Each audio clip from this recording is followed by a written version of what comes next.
to a podcast based on Doug Lemon's Teach Like a Champion 3.0. So James and I have read this, and particularly his chapter on thinking ratio through questioning, which is chapter 7. He highlights that the most important thing that a teacher can do is create a setting where concentration can be maintained by our students, and there's a habit of sustaining focus throughout. He thinks the best way that we can do this is through cold calling regularly, so that we have greater participation and a number of learners thinking is really his focus. Cool. So me and Sadie are going to share a few ideas that we've sort of borrowed and stolen from this chapter, which is sort of page 265 onwards. Two of the key ideas that Doug refers to is this idea of think ratio and participation ratio, which obviously links into cold calling as well. So Sadie, do you want to start us off with? Yeah, so his whole point is trying to get as many of the learners thinking as humanly possible. So previously in my practice, I would say, right, James, tell me what this is, please. Gemma, add to it. What his argument is that's really poor think ratio. So I need to pose the question to the group. So what is anime? Then wait 8 seconds with nobody calling out, and then ask the learners. And the cold calling as a general strategy socialises them into readiness, so they're constantly ready and prepped to answer. But he notes that most teachers wait a second. So they'll ask the question to the group, then they'll wait a second, and then they'll call upon somebody. But you won't get the best answers that way. Whereas he found the best practitioners pose the question to the group, no shouting out, they wait 8 seconds, so they do that.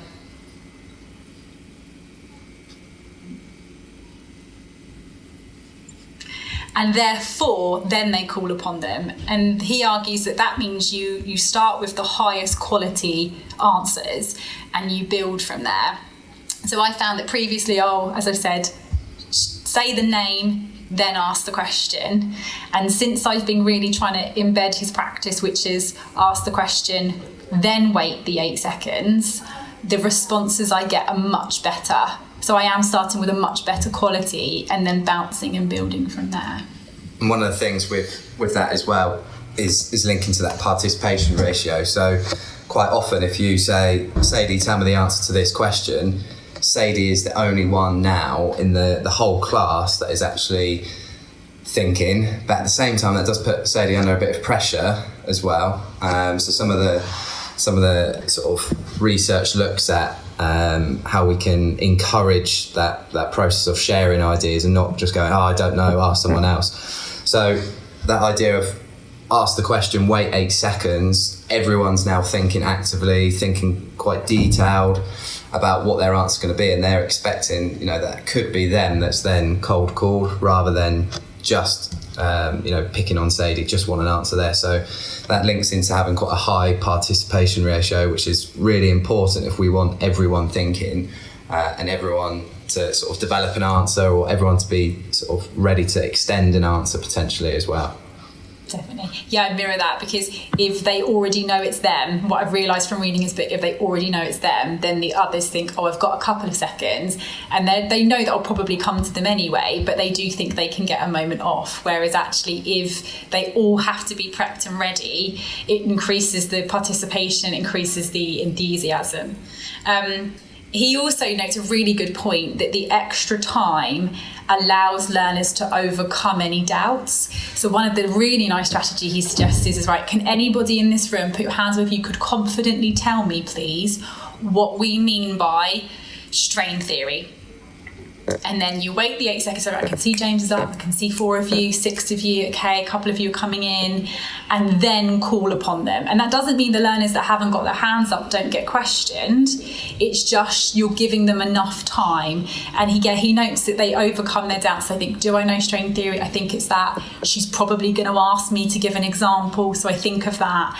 It means that there's so much more participation, because they're all expected to be involved and all be called upon. I think Doug sort of refers to that as sort of narrating hands during the think time. Yes. So he starts to talk and go, right, we've got 2 hands up, we've got 3 hands. I'm going to wait 10 more seconds because I want as many hands as possible. So it's what he's trying to do is sort of promote the thinking, but also having that as a standard of in a lesson, you get thinking time to come up with a good quality answer, so that you don't have students to go, oh, Sadie took my answer. Yeah. So in respect to getting better quality answers and maybe more sort of breadth of answers as well. And I think it really adds to that culture of everybody's engaged. Actually, you're the odd one out if you haven't put your hands up. So that infection of involvement and enthusiasm is really, really key, really key. And for me, because in my classroom generally, I have a no hands up sort of policy or rules. Mm-hmm. But actually it's something that I've introduced where a few questions in the lesson I'll have hands up, and I want to have a good gauging of sort of how much knowledge that they can sort of show and who's confident enough to share their knowledge as well. So even though I normally cold call and there's no hands up, actually that's a really good way to gauge who does have a good answer and who's willing to share their answers as well. Yeah, I think if you call upon people even though their hands aren't up as well, because I did that this morning in my lesson and they still know the answer, it's still creating that culture of sharing. And he notes really that cold calling is the most impactful thing that teachers can do. That questioning adds to the culture of the room, it tests learning, it stretches and challenges, and it always needs to be warm. So it should never, ever be a sanction or a got you moment. So if someone's daydreaming, go, I told you should be listening, you should be listening. It's about wanting everyone involved and everyone to engage. So he really has some lovely strategies of smiling, of doing those verbal cues of nodding or of walking towards them. And I think we've kind of talked about them before, but if they genuinely don't know, that is absolutely fine. They can get some wait time, but if they don't know, we go to someone else, or you do your phone a friend, yes, and they come back to them. But it's always a positive thing, ensuring that they're focused, but also ensuring they're involved. And to add to that, Doug makes reference to always being really strategic with your questioning. So again, not picking on someone because they've turned up late or they're staring out the window for 2 seconds. But on top of that, he does mention about avoiding random name generators, which is something which I know some teachers have probably experimented with in the past. But again, that is very, very much less strategic, and it is, anyone goes. Whereas actually, as high-level practitioners, we want to maybe, pick carefully as to who's going to answer this first question, or this is a more open question, so who might be able to extend this. So cold calling, as Sadie was saying, most effective opposed to these random name generators you can get online, those types of things. The second thing I wanted to add is this idea. Sadie made reference to students that don't have an answer, and that's okay in the classroom. And again, something that Doug makes reference to, and there's lots of research to support this as well, is this idea of think, pair, share, or think before sharing. This idea of actually, I'm going to give you 10 seconds of thinking time, of wait time. I like to refer to it as sort of thinking time. I know you refer to it as sort of wait time. Yeah.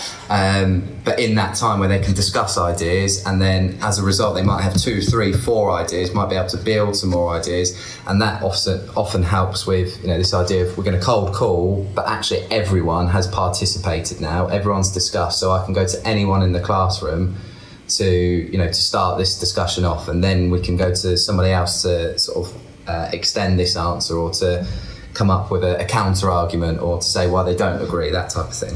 So there's other studies as well which use think, pair, share as a really good way of increasing that participation ratio, but also sort of reducing that anxiety, especially with first years, especially that they've been working from home in the last couple of years. They go, I don't know, go bright red, I don't want to share anything. But if they've had that chance to discuss with a partner first, they're more likely to share or want to put their hand up to share their answers.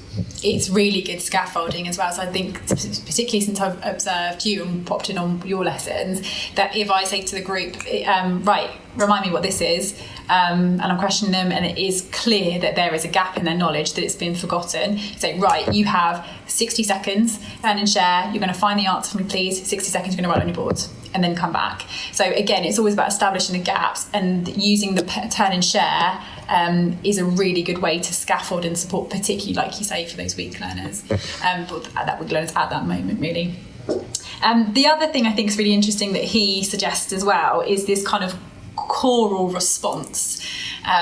So where you go, right, 3, 2, 1, class, and all together they tell you the answer. So he suggests with older learners like ours that it can still be really effective, but to use it occasionally, to use it almost like as a novelty thing. So if there's particular key things they need to know, like a statistic, or at the start of my lesson today they couldn't remember 2 studies, then what I do is I said to them this morning, I know it's going to feel a bit strange, and it's okay to say to them, I'm going to try this out because I've read this, but we're going to give it a go. Right, I'm going to say 3, 2, 1, class, and you're all going to shout out to me that Bunstall study is on bodybuilders. So 3, 2, 1, class, and then they all shout it out together. It's just a nice way, it's a bit novelty. If you need them to remember a stat, if it's in one of your objectives or it's a key thing that comes up in the exam, it's really helpful to do it with them. He suggests using it but not overusing it. Using it as a bit of novelty is quite helpful. I was just trying to find the page number. Yeah. I think it's referred to as sort of call and response, where yes. Everyone answers. But like Sadie says, not always the most effective, throughout the lesson. Yeah. But ultimately, it's something where if we want quick facts and we want everyone to know the answer, then ultimately there's nothing wrong with that.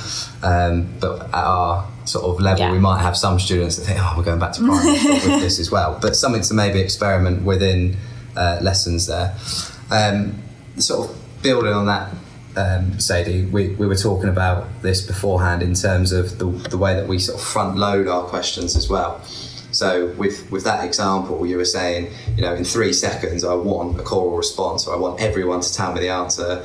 3, 2, 1, let's go. So again, I think it's work from Doug in here and Adam Boxer that make reference to sort of front loading the question. So whether it's you're going to turn and talk with your partner, here's the question, but putting the instruction first before your question. Yeah. Quite often you say a question, you get people shout out, hands go up, but actually I want you to turn and talk with your partner. So it doesn't sound like a massive difference in terms of your question, but actually front loading it with what you want them to do. On your whiteboard, you've got 20 seconds to do this, or turn and talk with your partner for this, or you've got 10 seconds to think inside your heads, and then there's your question. And again, that often makes quite a big difference in terms of the responses you get as well. I think I'll try and find the page number where they're talking about this in terms of the cues that you're going to give as well. Let me see if I can quickly find it. Yeah, because I think that's really helpful, because when they know the question first and then they're given the wait time, it's much more impactful. It has a greater time for them all to think and to share and think about it and work through it.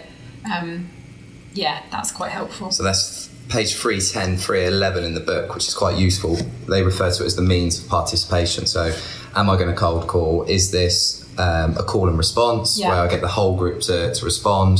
Turn and talk to your partner, and then here's the question. Or you'll put pencil to paper, and then here's your question. Everybody writes. So that's quite a useful table that they've included in the book on page 310 and 311 as well. The choral response with whiteboards is really helpful as well. So if I've got clear objectives, in terms of I need a definition of this, I need 2 clear points in this, and I need a reference to the item to get all 5 marks in this question.